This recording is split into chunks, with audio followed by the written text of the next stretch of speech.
isang tanghali sa oras ng hapunan. Dito kami sa kanyakan. Kanya-kanya gawa ng higaan. Isang bakasyon, Nagbubumpire sila guys. pasok ka sa bahay. Kaya nasa ilog kami madilim. May hanang emosyon, respeto pa sa mood. Dahil sa sakripisyo na sa mga pangayon. Nagbumpire kami sa gilid ng ilog. Hi po! Hi! Ayan, sino din daw yan? Ayan, banding ng pamilya, ligo-ligo sa ilog, gabi na overnight. Overnight kami guys.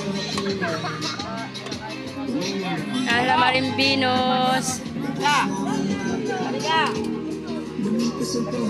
Ayan guys, kami sa tabing ilog.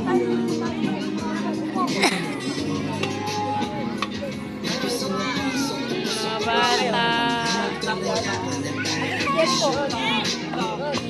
Rolando.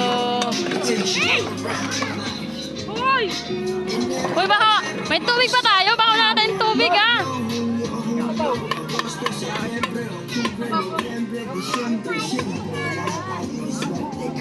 Tayo lang yata dito yung ano, tao? Ano meron doon? Wala. Saan? Meron din yata sila doon.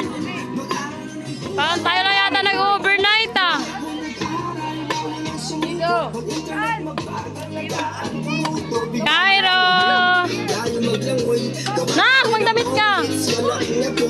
Punta ka sa guba, takit sa bundok. Higipin mo ang ulang pag nakuha ang tiktok. Sa araw na ito ay Mga gutom. Anong kinain nyo? bakit ka nandito? Sino nag-imbita? Namimigay ka natin.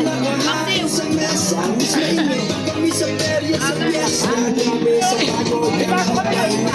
Nagmamapalimutan, pasalamat sa kanya. Tapos na umaga. Kasama ang pamilya at Jollibee. Oo, ang saya